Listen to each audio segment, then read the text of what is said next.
Vous aimez les conditions de victoire alternatives. Vous aimez regarder l'air déconfit de votre adversaire quand vous lui dites « Je crois que pendant toute la partie, je me suis soigné de 56 PV ». Vous aimez malgré tout prendre les choses personnellement avec des unités qui vont taper dans la base autant que dans les unités ennemies. Alors, ce deck est fait pour vous. Moi, c'est Otal, de l'équipe des cartes sur table, et aujourd'hui, on va vous parler de Ray double bleu, juste après le générique.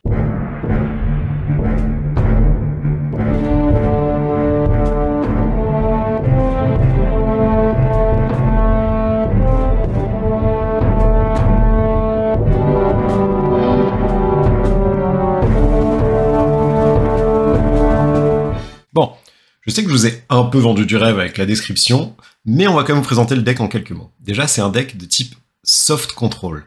Ça veut dire que c'est pas un deck qui va uniquement finir la partie en prenant vraiment son temps, en étant très très lent, en empêchant l'adversaire de jouer, mais en lui-même ne jouant pas grand-chose jusqu'à la fin de la partie.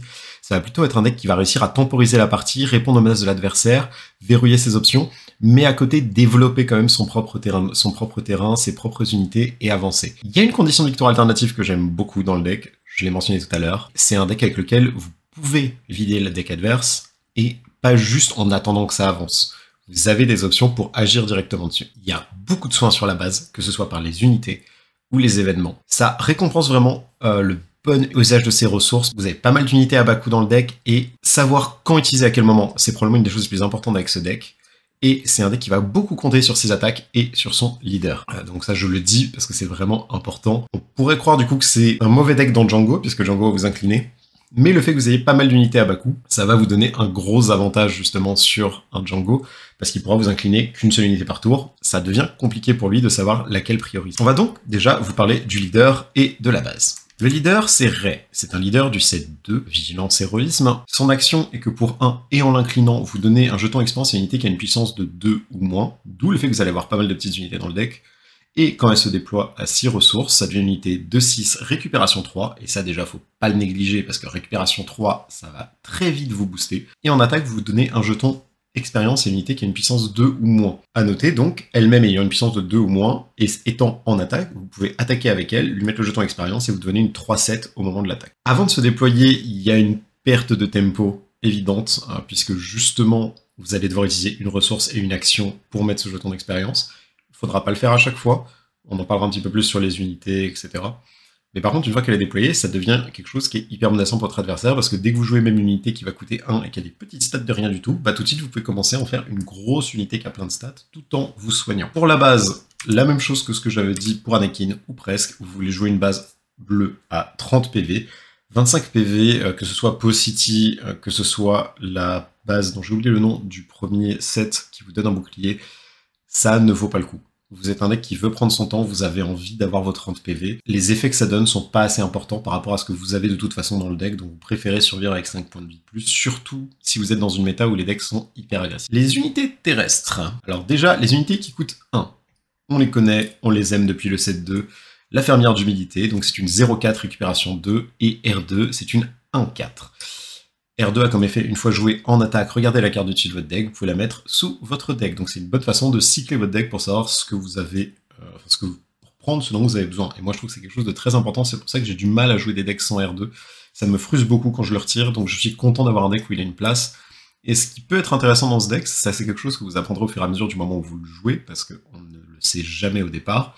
C'est par exemple, mettons que vous avez R2 et fermière d'humidité dans la main. Selon le match-up, vous allez peut-être vouloir jouer les deux. Comme je disais par exemple face à un Django, vous avez peut-être envie de jouer les deux pour avoir deux unités qui en est quand même une qui attaque. Mais il y a aussi les match-ups où en fait vous allez juste dire je vais jouer un des deux et lui mettre un jeton d'XP, parce que tout d'un coup votre fermière elle devient 1-5, donc ça veut dire qu'elle peut casser des boucliers, prendre des trades sur des choses comme Grido, etc.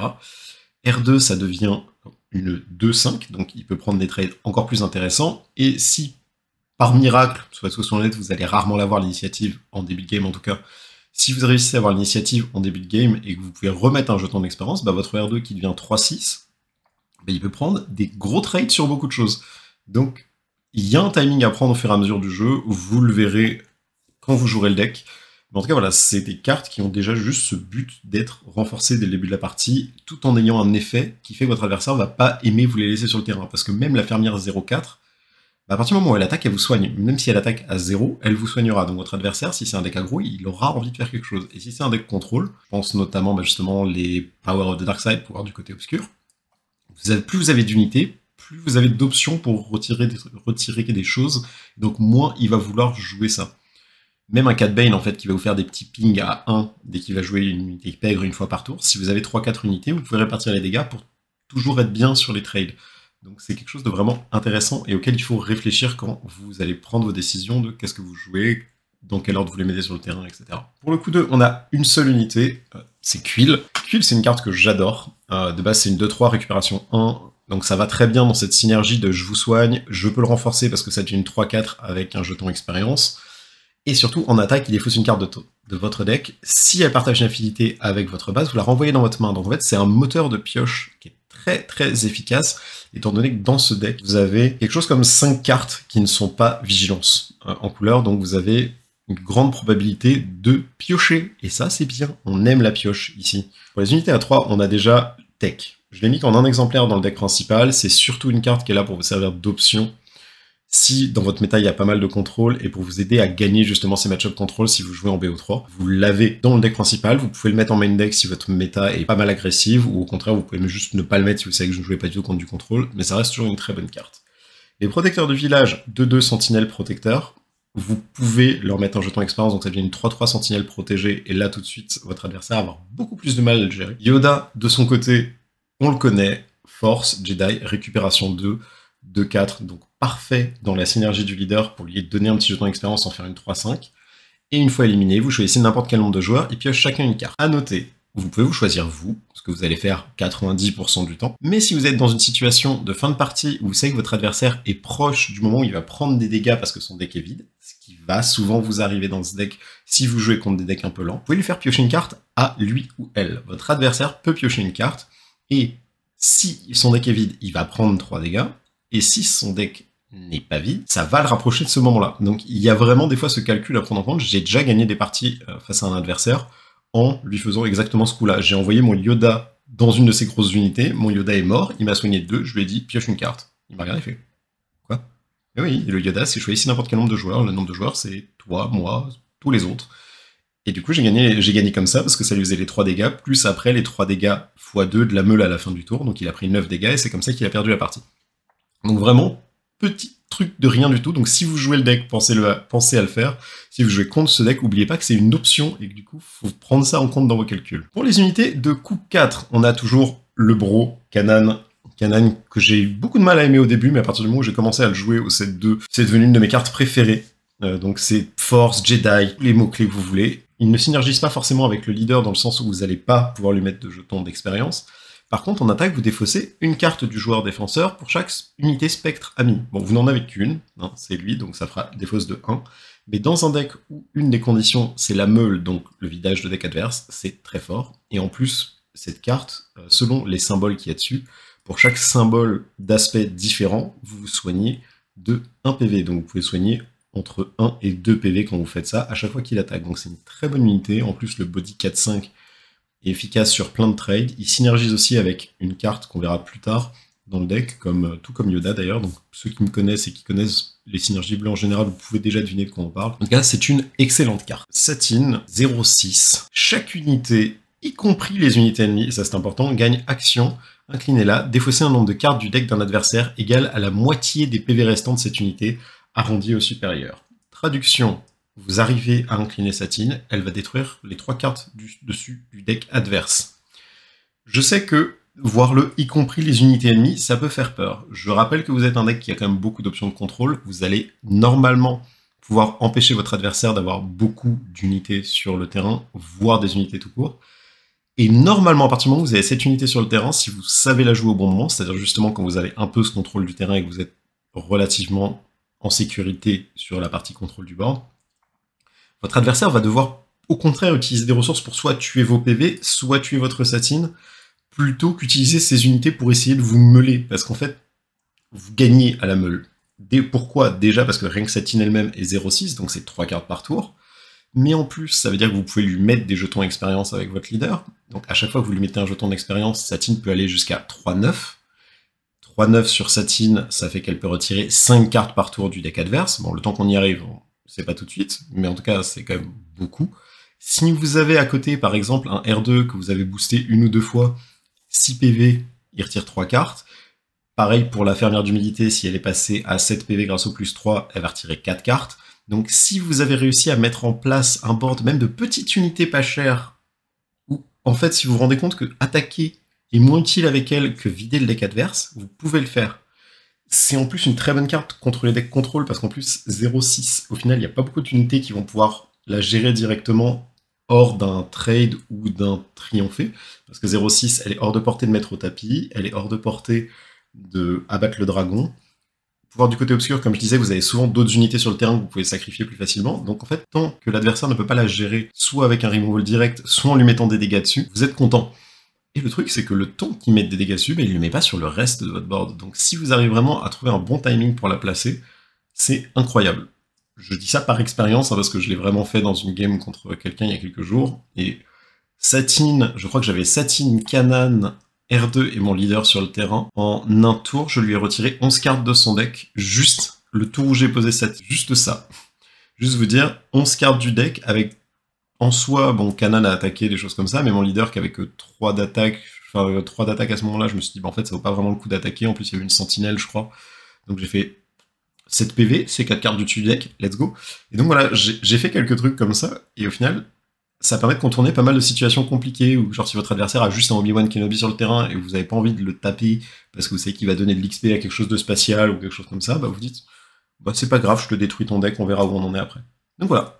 Carte très intéressante à jouer, qui prend un peu de coup de main, mais en tout cas j'adore, et c'est vrai que quand on commence à calculer combien de cartes on peut détruire du deck adverse avec ce deck-là, ça commence à avoir des chiffres assez dingues. Parce que comme je disais, rien que Kanan, s'il attaque 2 fois, c'est 2 cartes, Satine, si elle s'incline une fois, c'est 3 cartes, vous en avez déjà retiré 5, on parle d'un jeu où il y a en général 50 cartes, et on n'a pas fini. Je vais citer les 2 dernières cartes de l'unité terrestre dans un seul package, parce que vous les connaissez, Obi-Wan Kenobi et Luke Skywalker. Je pense que c'est impossible de faire un deck bleu héroïsme dans lequel il n'y a pas au moins un des deux, voire les deux. Obi-Wan, très bonne sentinelle, donc 4-6. Une fois éliminé, vous donnez 2 jetons d'expérience à une autre unité amie, et si c'est une unité force, vous piochez une carte. Donc ça marche sur toutes les unités, y compris spatiales. Mais ce qui est le plus intéressant, c'est surtout qu'Obi-Wan arrive sur le terrain le même tour que votre leader se déploie. Donc si timez bien le déploiement du leader et le fait d'avoir joué Obi-Wan, vous allez vous retrouver avec une raie qui va être boostée avec 2 jetons d'expérience, et en plus qui vous fait piocher une carte. Et enfin Luke, récupération 3, 6, 7, une fois joué, -3, une unité ennemie pour cette phase. Si une unité ennemie a été éliminée, -6, alors ça c'est... -6, c'est un des meilleurs removal conditionnels du jeu, et quand je dis conditionnel, les conditions sont très faciles à réaliser, parce que vous pouvez vous-même jeter des unités dans des unités adverses plus fortes juste pour activer Luke, et des fois vous donnez les maths qui vont avec le -6, ou tout simplement des fois -3, ça vous permet de gagner un trade, vous donnez -3 à quelque chose, donc vous allez attaquer, pas prendre de dégâts, ou simplement vous le mettez sur une unité que vous pouvez pas gérer tout de suite, elle va attaquer en faisant moins de dégâts, peut-être que le fait qu'elle ait moins de points de vie, ça vous permet de la gérer avec un maître au tapis, ou des choses comme ça, donc il y a plein d'utilisations, vraiment une des cartes les plus polyvalentes, et je pense les plus fortes du jeu, toujours après 3-7. Pour les unités spatiales, on est beaucoup moins fort, hein, par contre dans le deck, même si on a quand même quelques unités spatiales intéressantes. On a toujours l'arc restauré, 2-3, récupération 1, donc ça peut devenir une 3-4 avec votre effet, c'est toujours une unité sympa à avoir, surtout dans une méta où il y a du spatial. Et de toute façon, vous êtes toujours content d'avoir des unités à qui vous allez donner des stats et qui vont vous soigner. Les intercepteurs de Concord Dawn, je les ai mis parce que dans la méta où je suis, il y a beaucoup de spatial, et justement c'est important d'avoir des bons protecteurs, des bonnes sentinelles. Sachant que c'est une 1-4, vous pouvez lui donner 2 boosts, ce qui la fait passer 3-6, et vu que quand elle défend, elle gagne +2, +0, ça devient une 5-6 en défense. Pour une unité qui coûte 3, c'est plus que rentable. Elle va pouvoir gagner plusieurs trades, elle devrait pouvoir survivre un peu de temps. Le Razor Crest, donc 3-4, récupération 2, donc encore une fois, on reste dans le spatial qui vous soigne, mais c'est surtout qu'une fois joué, vous pouvez envoyer dans votre main une amélioration de votre défausse. Et on a quelques améliorations dans le deck qu'on verra plus tard, et qu'on est content de pouvoir récupérer et rejouer plus tard selon la situation. Donc c'est une carte situationnelle, mais intéressante. Et enfin, Rédemption, une très grosse unité, des fois juste avoir la 6-9 spatiale, ça fait boum dans la base adverse, c'est plaisant. Au pire, vous l'inclinez parce que vous n'avez pas voulu utiliser son effet.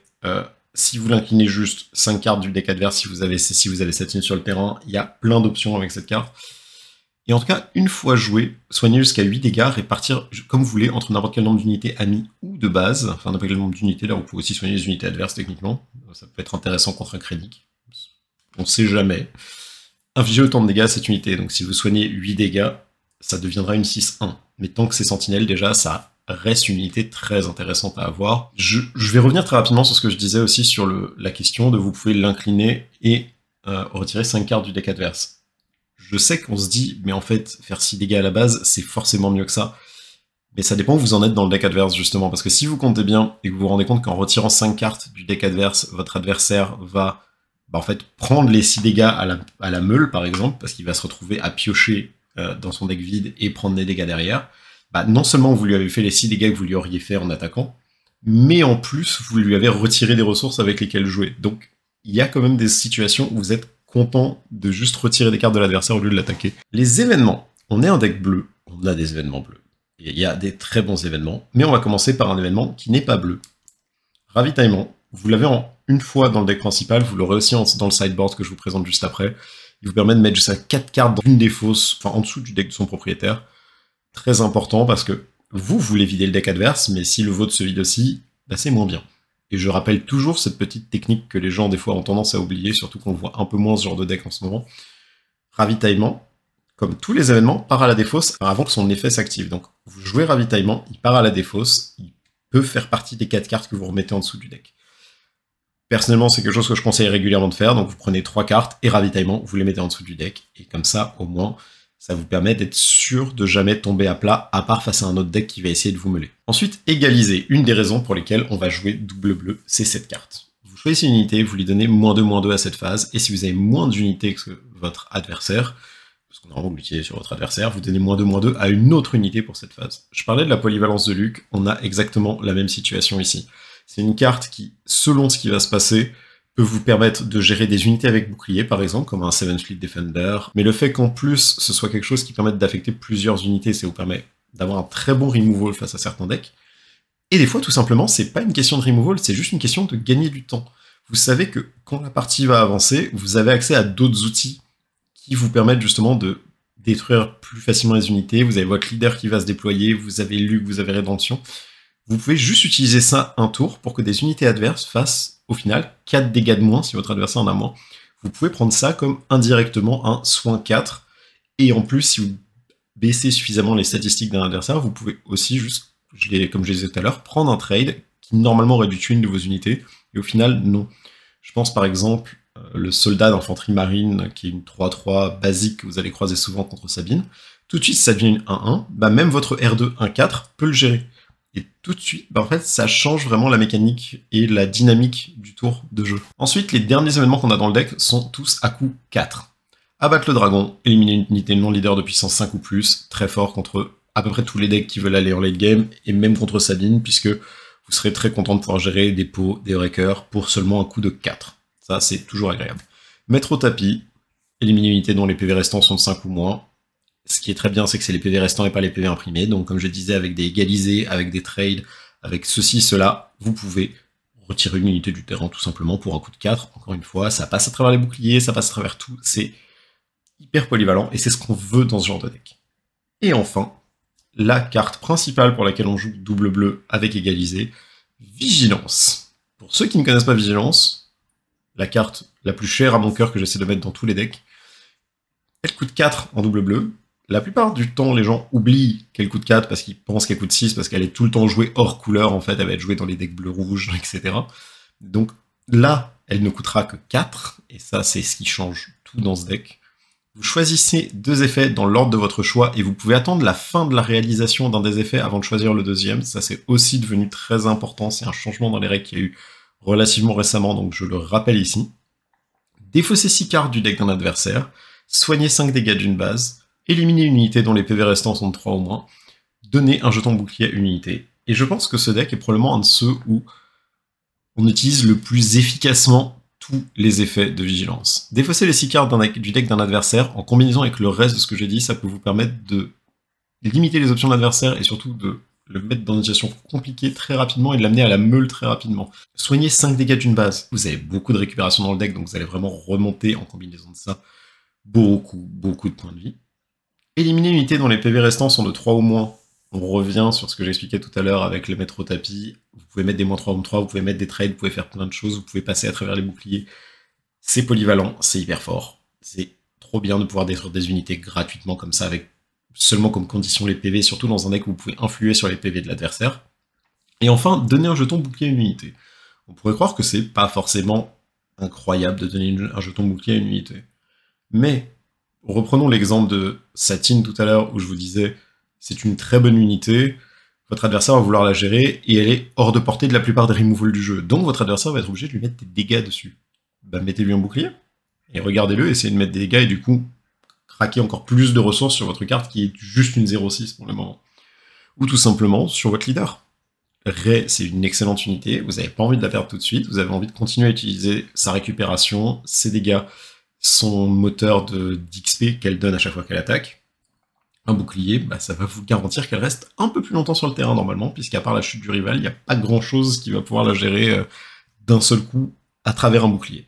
Pour les améliorations, on en a très peu, mais il faut quand même les expliquer parce qu'elles ne sont pas là pour rien. On a déjà le sabre laser Jedi.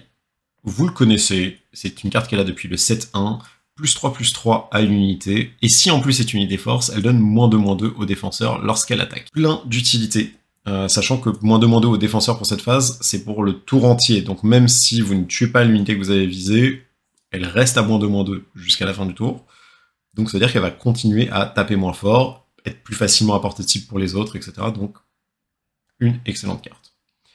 Et la deuxième amélioration, c'est Fâcheuse Posture, une nouvelle carte du set 3, une fois jouée, incline une unité attachée, et -2/-2 en permanence. C'est vraiment une carte 2 en 1 qui est hyper polyvalente, et vu que vous avez le Razor Crest dans le deck, vous pouvez récupérer cette carte et la rejouer derrière. Et ça, c'est trop bien. C'est une des raisons pour lesquelles on joue le Razor Crest, hein, c'est de récupérer le Sabre Jedi ou la Fâcheuse Posture selon le match-up contre lequel vous jouez. Pour ce qui est de la main de départ et du mulligan, c'est un peu dur à dire exactement quelles sont les cartes prioritaires, mais là j'ai plus mis des cartes où vous serez jamais triste de les voir, on va dire.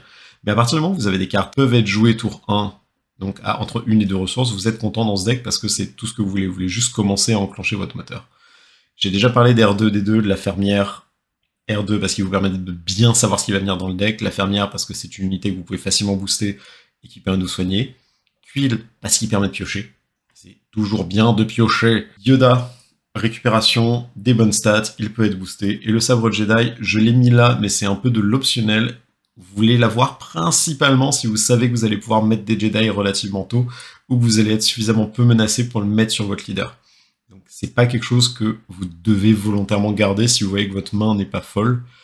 Après, rien ne vous empêche de jouer un sabre Jedi sur R2-D2 si vous n'avez pas mieux. Ça en fera une unité d'une violence assez incroyable pour un tour 2, parce que c'est une 2-5 de base si vous lui mettez un jeton d'XP, mais donc vous avez juste R2, le sabre et tout le reste ça se joue plus tard. C'est donc une 2-5 parce que vous lui avez mis un jeton d'XP, vous rajoutez le sabre, ça devient une 5-8. Il n'y a pas grand chose tour 2 qui peut gérer un R2 5-8. Faut pas être focalisé sur le fait de donner le -2/-2 et de le donner à une unité force. Ça c'est quelque chose que je rappelle, c'est fort tout seul le sabre Jedi, même sur la fermière d'humilité, même sur Tuile. Vous voulez pas chercher le sabre Jedi, mais si vous l'avez, c'est toujours une bonne option tant que vous avez de quoi jouer au tour d'avant. Pour ce qui est du sideboard, on a pas mal d'options, ça dépendra vraiment de votre méta, je sais que je le dis souvent, mais c'est aussi parce que les decks que je propose sont souvent des decks mid-range control, donc qu'il faut adapter à ce à quoi vous croisez, parce que vous allez beaucoup jouer autour de ce que votre adversaire fait. Moi j'ai choisi quelque chose qui vous permet d'être un peu polyvalent, mais vraiment, n'hésitez pas à l'adapter. Donc déjà j'ai mis un deuxième ravitaillement, face au deck control vous avez probablement moins joué sur la récupération, donc vous pouvez retirer par exemple un des arcs restaurés, pour rajouter un ravitaillement. Si vous savez que c'est un deck contrôle qui a très peu d'unités, vous pouvez aussi retirer une fâcheuse posture, des choses comme ça. Il y a des options, donc là vous pouvez rentrer le ravitaillement assez facilement pour vous permettre d'aller dans la durée. Et si le prioritaire, au contraire, c'est quelque chose que j'ai failli ne pas mettre dans le side, parce que je trouve que le deck a déjà beaucoup de heal, mais c'est vrai que les decks aggro se sont beaucoup accélérés. Donc c'est intéressant d'avoir cette option en retirant des unités, justement, ou des cartes pareil plus chères. Vous mettez des cibles prioritaires et vous pouvez les récupérer avec le Razor Crest. Donc sur la durée, vous allez réussir à pas mal recycler vos points de vie et ces améliorations qui vous permettent de continuer à gagner des points de vie. Donc c'est une bonne option si vous jouez contre des Sabines, des Django, donc tous ces decks un peu agressifs. Étincelle de Rébellion, elle est hors couleur. vous allez devoir la payer 4. C'est une bonne carte, mais vraiment contre les decks contrôle, vous n'avez pas le tempo pour la jouer contre les autres decks mid-range ou contre les decks plus aggro. J'ai rajouté un sabre laser Jedi, parce que normalement il n'y en a que 2 dans la liste principale, là ça vous en fait un 3e, c'est plus pour justement tout ce qui va être match miroir, donc tous ces matchs où vous allez vous battre pour le board, vous allez vouloir renforcer vos unités et les booster au maximum, et aussi les matchs où vous savez qu'il y a des unités terrestres qui ont des boucliers, ou des unités terrestres qui ont peu de points de vie que vous avez envie de pouvoir retirer et gérer assez facilement. Tech, même chose que Étincelle de Rébellion Ravitaillement, c'est un anti-contrôle, et surtout c'est un anti-discard, donc c'est aussi une carte que vous pouvez avoir envie de rentrer contre double jaune, notamment parce que vous savez que la discard va arriver, vous allez perdre des cartes de votre main, donc vous pouvez avoir votre tech pour protéger vos cartes les plus rares et les plus importantes si vous arrivez à tenir assez longtemps. Et enfin, le Dragon Crate, lui aussi hors couleur, donc il vous coûtera 11. Vous pouvez arriver à 11 puisque vous allez le rentrer que dans des match-ups comme Palpatine, comme dans des match-ups vraiment très longs, même contre Bossk par exemple, vous allez vraiment grind, ça va prendre du temps, ça va prendre des ressources, donc vous pouvez arriver à 11 ressources, et normalement l'avantage de votre deck c'est que vous avez plein de petites unités, et vu que vous avez plein de petites unités, vous allez commencer à faire des dégâts, des petits dégâts, vous commencez à gratter les points de vie, et quand le Dragon Crate arrive, votre adversaire qui est obligé de le gérer va se prendre des dégâts sur la base pour le faire, donc c'est un bon finisher, mais il méritait pas à 11 de coups d'être entré dans le deck principal. Je précise aussi, j'ai réfléchi à rajouter des cartes comme par exemple Sugi et Bendu, qui sont des cartes double vigilance. Notamment Bendu, j'ai failli le mettre à la place des cibles prioritaires, mais là je voulais vraiment présenter une liste plus typique. Bendu, donc c'est une 4-7 sentinelle pour 6, donc il prend un peu le créneau d'Obi-Wan, mais on a envie d'avoir les deux. Et surtout, lorsqu'il attaque, la prochaine carte que vous jouez qui n'est ni héroïque, ni côté obscur, coûte 2 de moins.